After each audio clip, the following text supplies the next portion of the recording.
The federal election is in 2 weeks, on April 28th. And the Decibel has invited the leaders of the 5 major parties onto the show to share their vision for the country.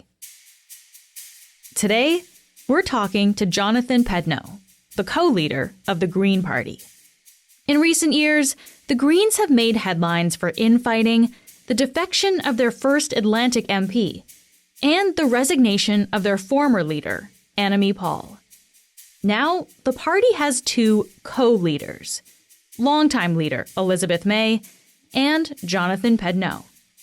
They launched their campaign in Montreal on March 23rd. The role for the Green Party right now is to stand up for every single Canadian that's having a hard time because of politicians and career politicians standing up in front of them and constantly lying to them. Pedneault has never held office before. He's in his mid-30s and is the youngest leader in this race. He's also the only queer candidate leading a major party. He's from the South Shore of Montreal, but much of his career has been spent outside of the country and outside of politics. Over the past decade and a half, Pedneault has worked as a journalist and human rights activist. That work has taken him to war zones around the world. In 2022, he became deputy leader of the Greens, but then stepped away in 2024 for personal reasons. He came back as the party's co-leader earlier this year. The Greens are often seen as a one-issue party, but environmental concerns haven't been top of mind in this election. And the party has a wide range of policies that it's presenting to Canadians. So today, Jonathan Pedneault joins us from Montreal. I'm Menaka Raman-Wilms, and this is The Decibel from the Globe and Mail. Jonathan Pedneault, welcome to The Decibel. Thank you for being here. Thank you for having me. So you are the co-leader of the Green Party of Canada, along with longtime politician Elizabeth May. What's it like working that closely with Elizabeth May? Oh, it's great. I mean, we're very, very different. Elizabeth, of course, has been in Parliament for many years. I learned a lot from her. She started off as an environmental activist. My background's slightly different. You know, I started off as a 17-year-old in journalism, traveling to Darfur with a rebel group, crossing in from Sudan to do a documentary about human rights violations in that region. And most of my career has been focused really on human rights investigations. And, you know, I'm new to politics. This is going to be my first debate. I'm the youngest as well, who will be on stage on Thursday. And I'm quite excited to defend some bold progressive values and visions that we have for this country. So as you say, you are new to politics, but you actually first attempted to enter politics back in 2009, I believe. And this was actually as a liberal, right? So you didn't end up getting that liberal nomination. But when did you make that change from the Liberals to the Green Party? Well, everyone's allowed a teenage mistake to an extent. But yeah, I mean, I was close to the Liberals. My mentor in journalism was Sacha Trudeau. We did 2 documentaries together. That's former Prime Minister Justin Trudeau's brother, yeah. Correct. So in the course of that collaboration, I got to know Justin as well. And I was part of his initial nomination campaign in Papineau. I think at the time I would have been 16. The first time I went out canvassing in Montreal was with Justin. And that was quite a learning experience for me. But indeed, when I turned 18, of course, I was just back from the Sudan and this extremely powerful experience of witnessing grave human rights violations, producing my first documentary. And I thought that it would be important or interesting to provide a strong voice for young Canadians in politics. I wasn't expecting to win because I thought I'd run in my hometown in Longueuil, which was at the time a very solidly Bloc Québécois riding. This is in Montreal, yeah. Yeah, on the South Shore of Montreal. And so I attempted to get the nomination, but very quickly, Denis Coderre, who at the time was the Quebec lieutenant for Michael Ignatieff and wasn't a big fan of the Trudeaus, basically stopped me from participating in that nomination race. You know, I wasn't involved in politics after that up until my return to Canada in 2022 after living abroad for 9 years in South Sudan, Central African Republic, and in Norway. And over the course of those years, I traveled to many different conflict areas, from Somalia to Afghanistan to Egypt and Libya during the revolution. And it became very clear to me that not only was the world changing quite rapidly with the emergence of revisionist powers that were quite intent on destroying the rules-based order, but also that the climate emergency was having real-life consequences already in numerous corners of the world. The first 2.5 years that I lived in Norway, I somehow ended up living on Svalbard, which is it's an Arctic island as far up north as you can get. It's the northernmost civilian outpost, even north of Grise Fjord here in Canada on Ellesmere Island. Quite remote, it sounds like, is what you're saying. So indeed, quite remote, but also very much exposed to the gravity of climate change. The year before I moved in, there had been an avalanche that took the life of 2 citizens in that community. And, living in such a remote, but also such an Arctic outpost, it is impossible not to notice the gravity of the climate emergency that we're in. And I could see it play out as well in places like the Sahel or in Afghanistan or in Somalia, and how that was having impacts as well on geopolitical or internal political crises and dimensions that contributed to human rights violations. So when the invasion of Ukraine began, I was deployed there as part of my work with Human Rights Watch, and it was just so painfully clear that the world was going down a very dangerous slope, and I felt compelled to return to Canada to contribute back to my country and give back based on the experiences that I acquired abroad in terms of dealing with crises and emergencies. Yeah, you have a very interesting history there, as you alluded to, in activism, in journalism. You've lived in a number of different countries. But I guess I wonder, because you started out very close to the Trudeaus with this initial bent towards the Liberals. What pushed you towards the Green Party? Because the Greens are the only ones that consistently have been ringing the alarm bell about the climate emergency, but they're also the only party that thinks beyond the next election cycle.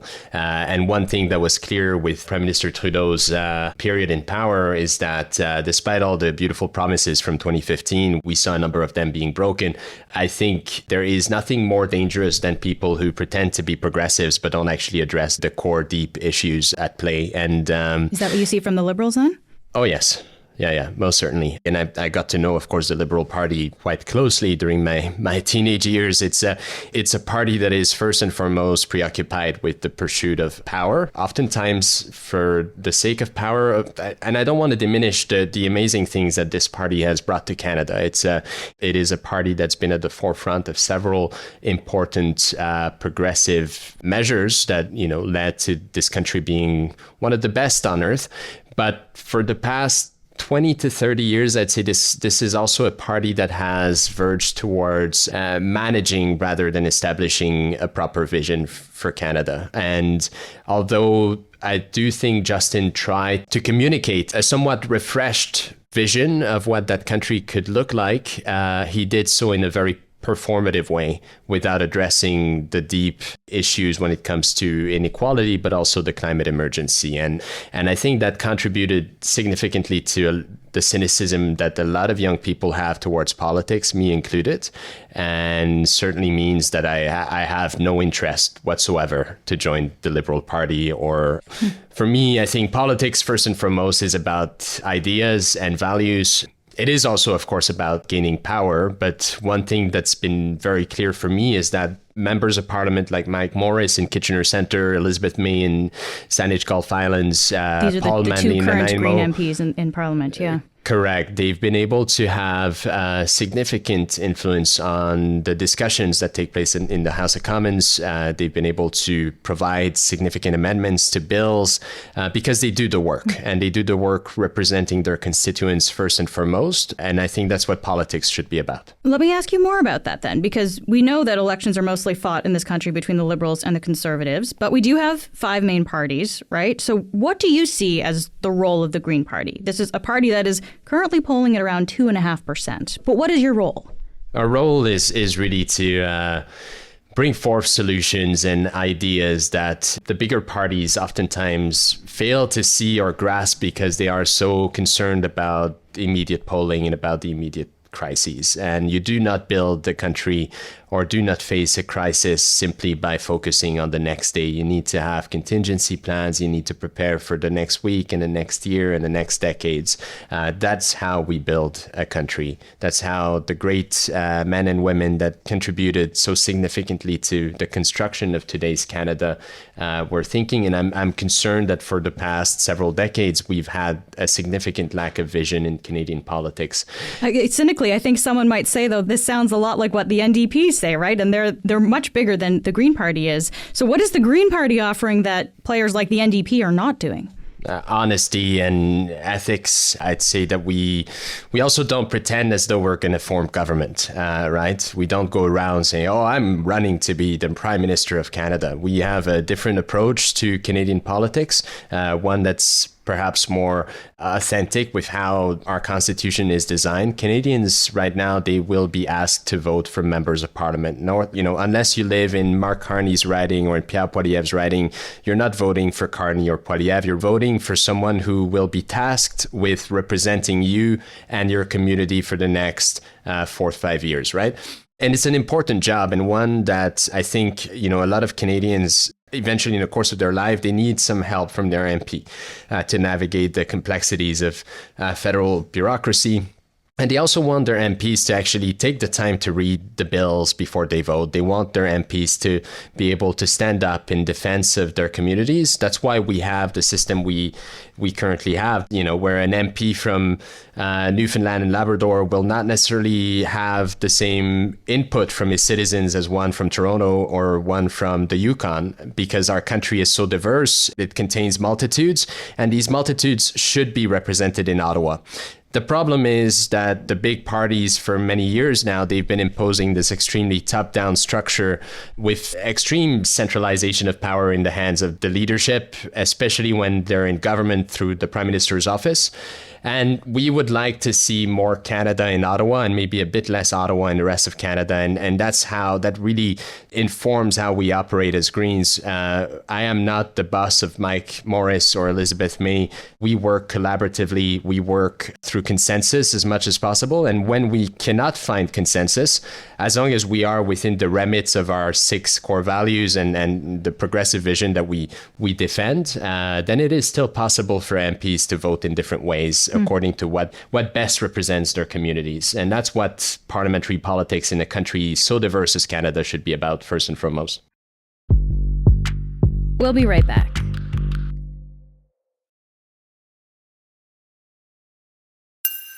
So I take your point that, yes, MPs play an individual role with their ridings and they're the representatives in Ottawa. But then I have to ask, you're running in the riding of Outremont in Montreal. The last Green candidate who ran in that riding came in 5th place. I guess, how do you expect to be effective if you're not in the House? Because, right now it kind of looks like it's Liberal stronghold. It looks unlikely for you to actually be elected. Well, I think I'm being effective by having the opportunity to talk with you and your listeners and communicate some strong ideas about our vision for Canada and the deficiencies of our current model. And that's a discussion that all too often doesn't take place because the bigger powers don't have an interest in changing things. They have a vested interest in keeping them as they are. And I think a lot of Canadians right now recognize that Canada, as it currently operates, doesn't serve their benefits. So there's something to be effective. You can be effective even without being in the House, is kind of what you're saying then. Everyone should be as involved in politics as possible. And I think there are different ways of being involved in politics.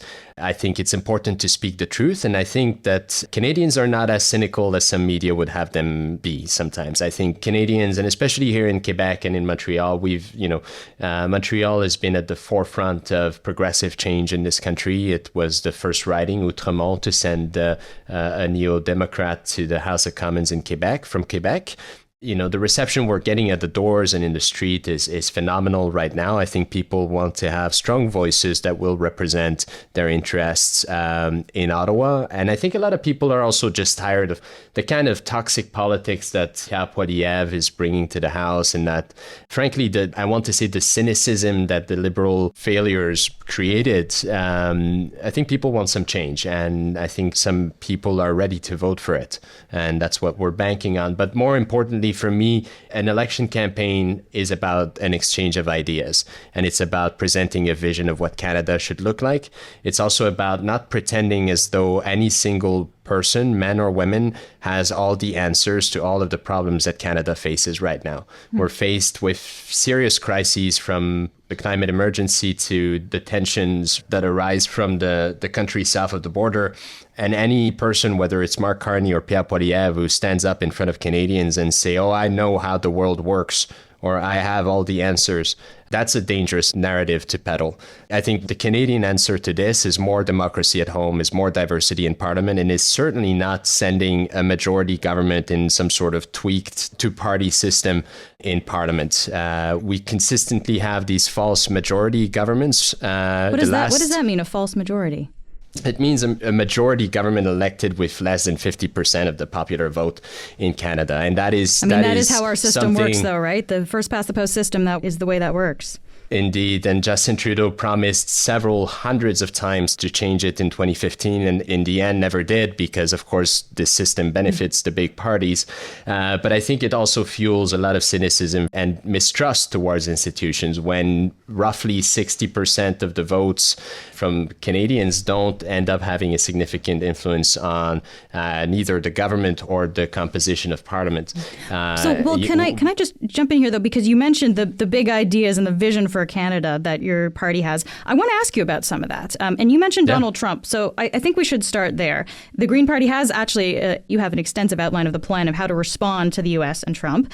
And some of these things that you say, so you say that you would, quote, bar Trump and key U.S. officials, end quote, from entering the country, suspend the Safe Third Country Agreement, and create a bloc that you call like an economic NATO with other countries without the U.S. I guess some Canadians would wonder, is this really the best approach to completely abandon, it sounds like, our relationship with the United States? The United States is abandoning its relationship with Canada.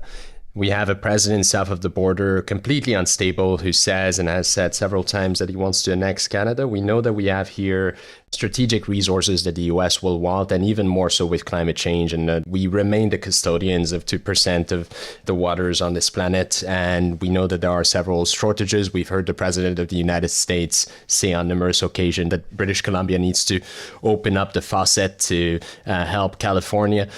We can be under no illusion that we are now faced with a United States that is fundamentally different from the one that we have been looking at for the past 50 to 60 years. This is a country right now that is acting in unpredictable ways, and that is not a good partner for Canada. Is it really practical for Canada to extricate itself from our relationship with the U.S., right? Like, we think about our economies, our defense. We have, the longest undefended border in the world, famously. Like, could we actually put Canadians more at risk by pulling back? The most impractical thing for me, and I think most Canadians right now, would be to abandon our values and kowtow to someone like Donald Trump, who is actively undermining democracy in his own country, who is violating basic human rights and threatening, his country's best allies, his most steadfast allies, with economic sanctions. When we talk about practicality, we have to ask ourselves, why are we in the situation we're in right now? We are in this situation because for decades we've had liberal conservative governments alike that have facilitated the creation of this super dependency on the United States. Canada's economy, and of course, we can go back in history. Canada was a colony for the British Empire. We extracted raw resources from here. We shipped them overseas to be transformed, added value to it, and then sold back to us. And we're doing exactly the same thing with the United States right now. If you look at British Columbia, we're shipping raw lumber to Oregon so that it gets transformed there and then shipped back to us. The same with Alberta with beef. We're shipping live cattle to the United States so that it gets transformed into steaks and whatnot, shipped back to us with added price. This is not how you build an economy. Unfortunately, that's exactly the kind of thinking that the liberals and conservatives have been putting front and center for decades. It is what our economy has been based on for a long time, right? So it is hard to pull away from that in a moment. Indeed. It certainly is, but it remains necessary, not only because we're in the situation we're faced with Donald Trump right now, but also because it's simply the best thing to do. Canada has the expertise, the resources, and the ability to produce most of the things we need here at home with good paying jobs. Right now, we're faced in with this super dependency that will have serious consequences on our economy. So what we're fighting for right now is to make sure that in responding to the unpredictability from Trump, number one, we do not compromise on our values and our sovereignty. I don't think Canadians want to see us being turned into a US number two, or certainly not being absorbed or annexed. And I think that also requires us to then make sure that we have the significant investments in building an economy that can stand on its own two legs. Part of that relies on creating strong economic and defense agreements with other democracies. The world we live in right now is faced with three revisionist powers: China, Russia, and sadly, the United States is entering that club.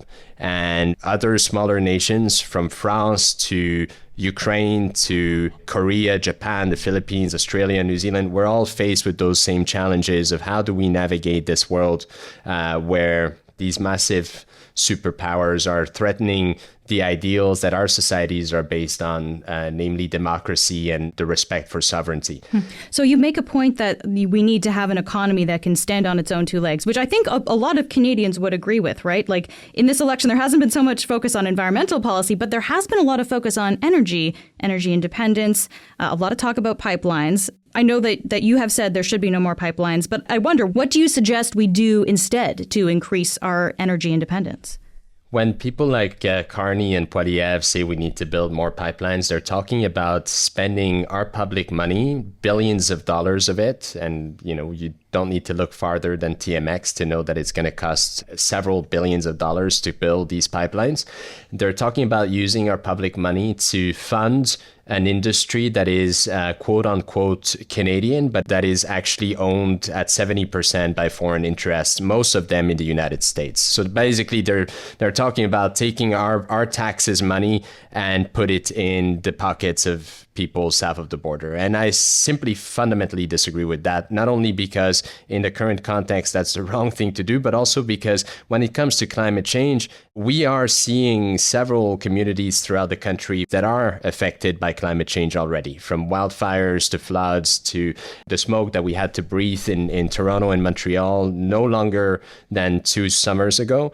But what is the solution if we don't want foreign-owned companies? Like, what is the solution there? How do we prevent that from happening?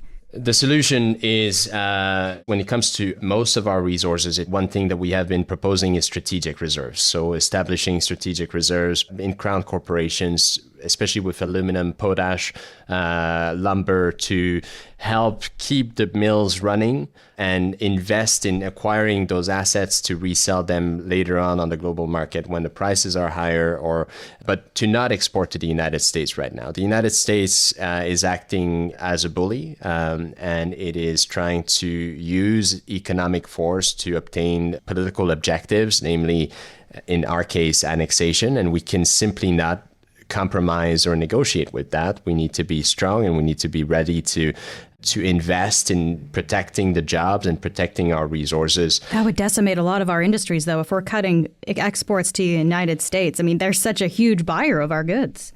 We're talking about raw resources here. And most of the things that we're exporting, once again, are raw resources that are then transformed there and sent back to us with added prices, right? So that's where we need to find new export markets. I think there's a lot of talk about how do we maintain our relationship with the United States, and all too little about how we create new markets abroad, right? Most of the energy, and to a large extent, I want to commend Mr. Carney on this, because his first move when becoming prime minister was not to go down to Washington or Mar-a-Lago, but was to go to Europe and make sure that our European allies knew that Canada is open for business. Right now, we have the opportunity to take a part of the market share that is being abandoned by the United States when it comes to numerous products. I think before long, Europeans and Asians and people throughout the world will look at US-made products the way they now look at Russian-made products or Chinese-made products. It's a country that is deregulating its industries, that is attacking democratic values at home and worldwide. I think people will have some reasonable questions about the viability of products like Apple or Tesla. It's already the case. And that opens up a market share. And if we're smart and if we're courageous and bold, we can actually build here at home some of the replacements for that. We have a massive auto sector in Canada that requires transformation, no doubt, and it requires significant investments, no doubt. But Renault, for example, a French car company, is owned 50% by the French state, right? So there are precedents. And certainly here at home as well, during the Second World War, once again, the Canadian government invested significantly in transforming our economy into a war economy. And I think that in this particular moment in time, we need to shift our resources away, our public resources away from funding industries like the oil and gas industry that's, again, owned at 70% by foreigners and most of them Americans, and make sure that we invest it smartly into the renewable energy sector and the manufacturing of technology that could be sold to the rest of the world, creating in Canada a democratic manufacturing hub that will be reliable for our European and Asian and South American allies. We've got all the talent here, but we've got none of the chaos of the United States, and we need to bank on that. That is a great moment for Canada to shine, but that requires some courage.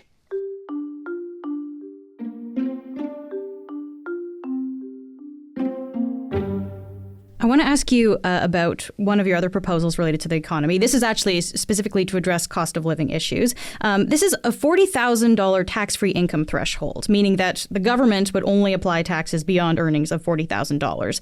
Currently, that rate is about $16,000. So this would be a big jump of tax-exempt money. I think a lot of people would appreciate that. But of course, this would decrease government revenue here. So how would you compensate for that loss? So that's a measure that would apply to people earning less than $100,000, and that's 78% of us. 78% of Canadians earn less than $100,000.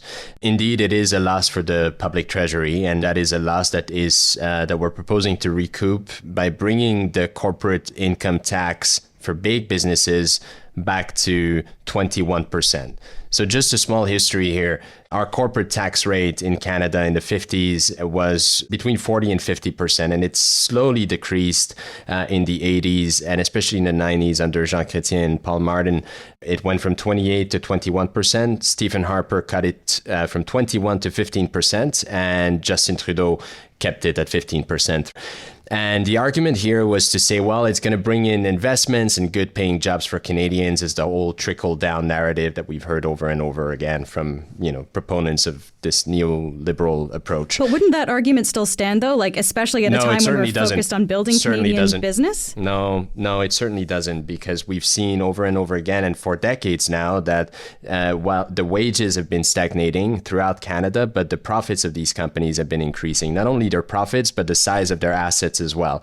So right now, Canadian corporations throughout the country are sitting on $17 trillion in assets. This is a rich country. None of this is taxed right now. We're proposing to go back to 21%. Right now, our corporate income tax rate is lower than that of the United States. There will be people who say, well, doesn't that create a risk for Canadian businesses to move to the US to benefit from? I would say, I think any person with some business acumen right now would not want to invest in a country like the United States, where there is so much unpredictability coming from the president and his administration.